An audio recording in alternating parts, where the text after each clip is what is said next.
അപ്പം നമുക്ക് വിനുജയുടെ പുതിയ പേരെന്താന്നുള്ള ചടങ്ങ് കാണാം.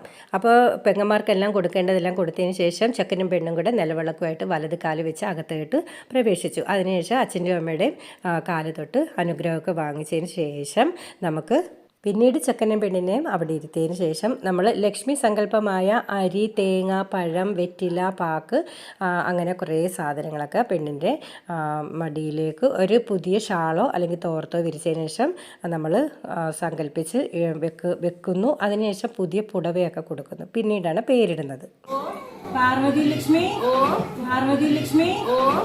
അപ്പോൾ വിനുജയുടെ പേര് പാർവതി ലക്ഷ്മി എന്നാണ്. പാർവതി ലക്ഷ്മി എന്ന് പേര് ഇട്ടതുകൊണ്ട് പഴയ പേരിന് ഒരു വ്യത്യാസവും വരുന്നില്ല. പഴയ പേര് തന്നെയാണ് അവകാശം. എല്ലാത്തിലും പഴയ പേര് വിനുജ വിപ്പായി തന്നെയാണ് കേട്ടോ.